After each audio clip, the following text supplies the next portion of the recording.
Welcome back, everyone, to the Chat Through Them All. My name is Cam, but you know me as Dr. Dreads. Today, I'm interviewing a very special friend of mine and a very talented cosplayer and musician. And so, this is my friend Morgan, aka Average.Mo, who has done various cosplay across from Fallout, Spider-Man to Bioshock, and various others. I'm sure we're going to go over here on today's episode. How are you today? I'm good. I'm good. How are you? I'm doing good. I'm very happy that you had the interest to be on today's episode because dating back, I say the one post I say to me that stood out to you when you was going as Elizabeth from Bioshock and you were playing the Oh accordion. yeah. You were playing the accordion while singing in Oh yeah. French. Yeah, I like randomly was just like, oh, I got the costume the day of, and I was like, oh, where's my accordion? And I immediately put it on. I had like a shitty wig. I don't even know if I'm supposed to curse on this or not, but but okay, good. but I'm ready to go as long as you're ready. Yeah, absolutely. All right, so starting off here today, we're gonna going here in the past, present, and future segment, just kind of going through Mm. journey of your cosplay history, going from back then to today. So starting right here with the past. So I guess the first question to start off with is, what made you decide to be a cosplayer? What made you saying, I want to get a costume, I want to go out and uh, be with other people in costumes at conventions?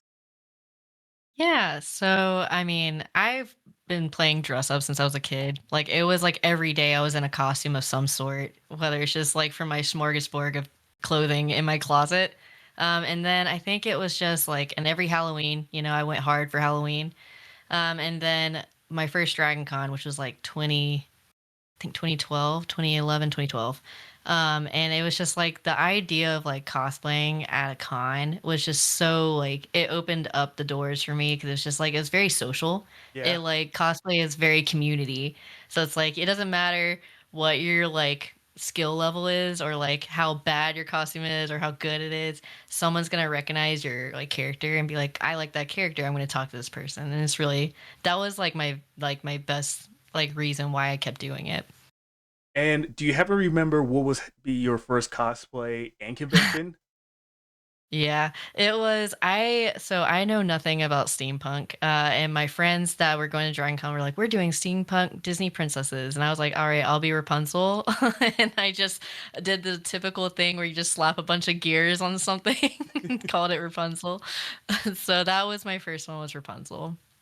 And have you still been thinking about the Rapunzel cosplay ever since, or have you kind of think you kind of moved on from that?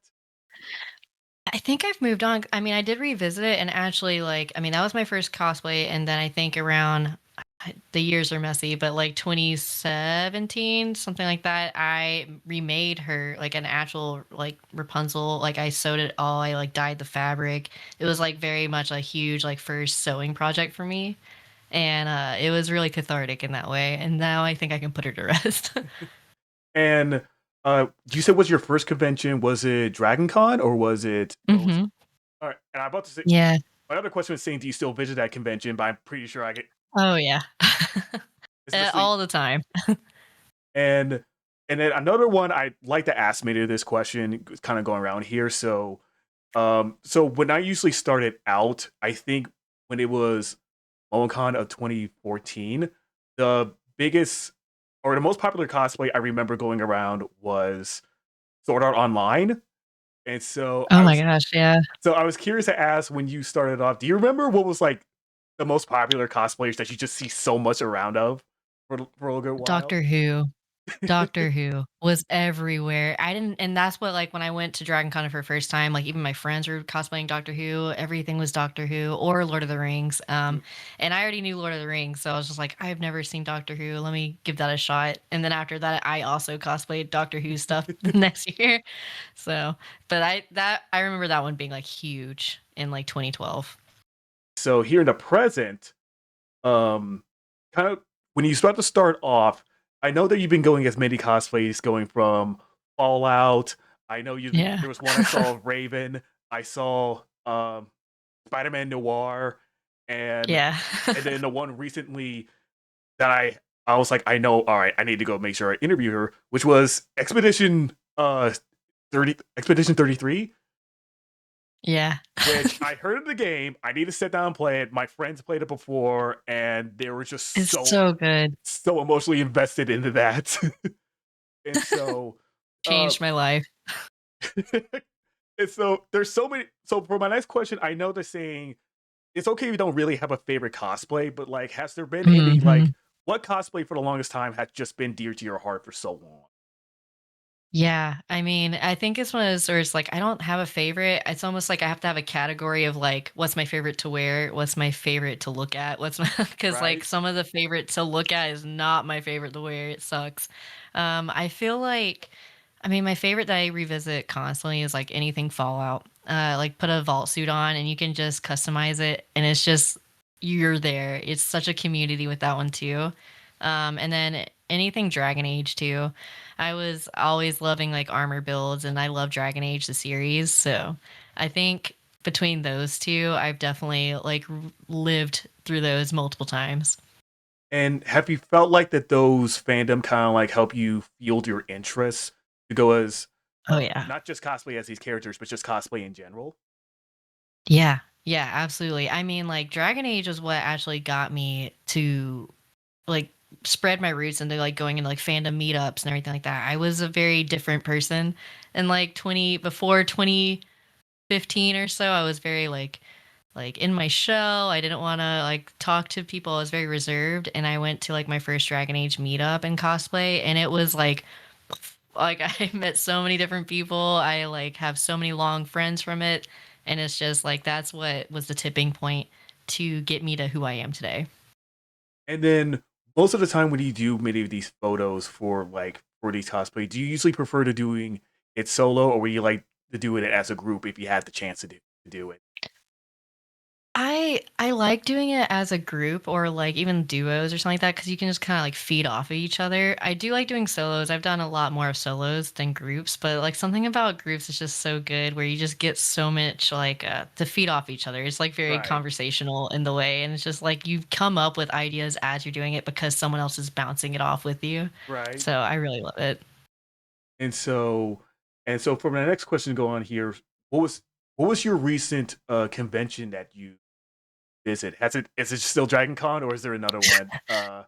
So, not as a cosplayer, but my like I'm wearing the shirt right now, but like my recent convention is PAX East. I actually worked it with Oh, a company called Mini Worlds Tavern. They do coffee and tea. Not to plug them, but essentially like that was my first PAX as well. So, well, I went to PAX Unplugged in November, which is board games and everything like that. But that was my first like PAX like that I really wanted to go to of video games and seeing right. everything, like, Nintendo was there, like, everything was, like, crazy, so that was my most recent con that I've been to, but I mean, like, regular cons of, like, cosplaying and for fun and not work have been Dragon Con. Okay. And so I guess one speaking of video games, since I know you went as we were talking about Expedition 33 earlier, what made you just decide saying I want to go as someone from from that game? I feel like I'm always going as, like, the not I was about to say, like, the Uggo characters, but, like, the characters are not just like, everyone was like, "Oh, you should do" there's a character called CL, and she's really beautiful. She's very Ella Purnell coded. If you don't know, she's also the star of Fallout. But, like, she would be like an obvious choice for me, which I kind of did. But then I was just like, let me get this faceless creature. Let me do that. Let me get that weirdo. And I always want to do things that are like so beyond my like body limits or my gender or anything because it's just so fun to like do.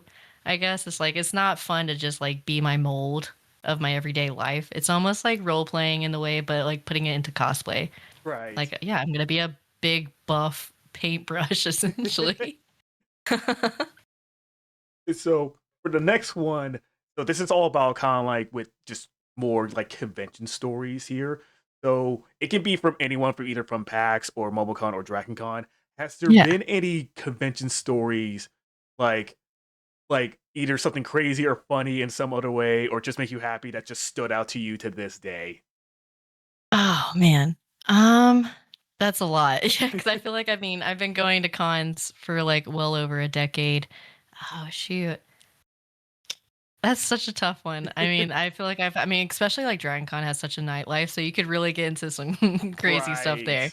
Right. Uh, but I mean, yeah, I really can't pin one down to be honest. Like it's been like I think it's one of those things that sticks with me all the time is like looking at it's the post Dragon Con or the post con of like when I used to be really into like the cosplay music videos Hmm. and I would see a lot of people post them and they're just so cool and like everything like that. That's like my favorite memories of like either being in those or seeing them and also just kind of like reliving the con over and over again and like just like having it seeing just I keep going back to the word community but Right. just seeing community is so like I said like all my friends I know so many people because of cons and I like cherish them deeply so I was gonna say, have you just felt like when the post con depression hit, especially when oh my like god yeah you're on like you're driving your way back and then you just arrive home and you're just like, especially it hits yeah harder if that's like the last convention of the year or a long while.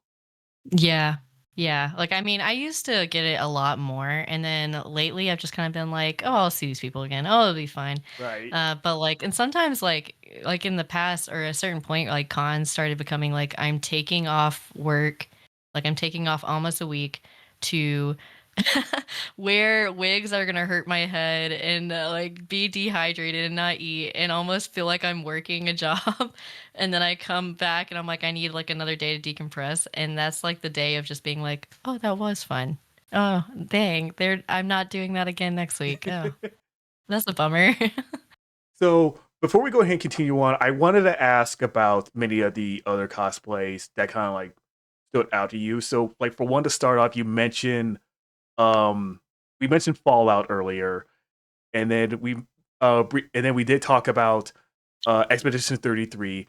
So many other stuff I remember seeing it was Spider-Man Noir. Oh man, yeah. I love that one. That was also my first one that's like my only like I don't normally do mask. Hmm. And so that was the first time doing a mask one and I didn't know how I was going to feel about it cuz sometimes like people don't recognize you and so you go up to your friends and they almost treat you like you're a stranger and you're like it's me. I'm It's right me, I here. swear. So it's just like but that was a lot of fun. I wore that one in the first time like I debuted it, I guess, in like MomoCon May leather hot. I'm sweating. It was a rough time.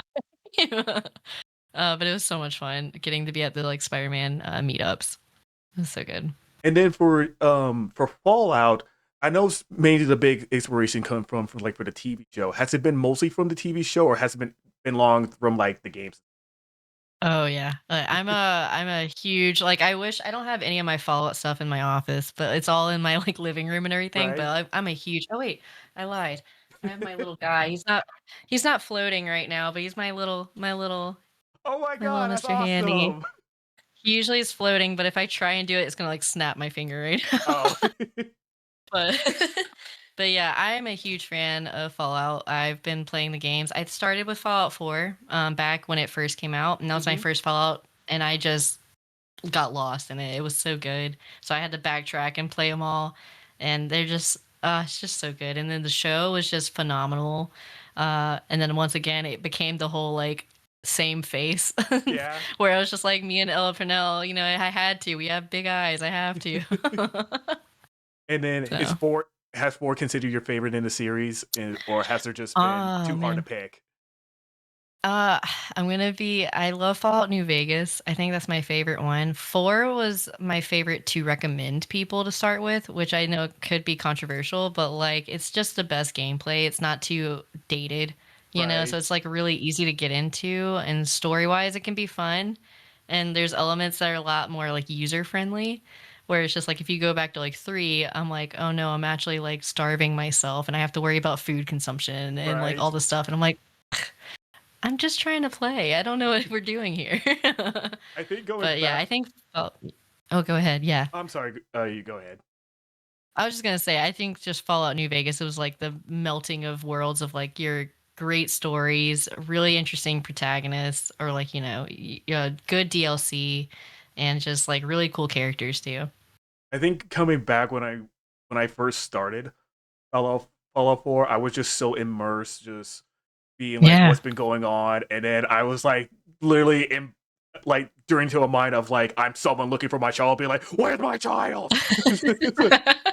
See, I was the opposite. I was like, I have a son. I don't care." They're like, "Oh, I have to find my son." "No, another settlement needs my help, sorry." Right. "Sorry, Sean." I'll get to you eventually. So I might go back to play Fallout 4 after this. I mean, the night is young. Oh god, where is where is he? Sorry. So so another question I want to ask is this is more kind of like seeing here with um more here in the cosplay community as a whole. And so there has been a very long time debate that you've been hearing saying like, oh, buy a commission cosplay, closet cosplay, or just making it from scratch. And so, do you just really have like a certain thought on it, or you just say just go whatever that you can at? Honestly, yeah. I mean, I've done it all. Like, I've made my own. I have commissioned certain aspects of some, and I've also done closet. Like, that's how I started was closet cosplaying, and like modifying. All Hmm. I did, like, most of my cosplays were thrifted in the way of like I would go to Goodwill, I'd see a blazer, I'd cut it up and make it into something.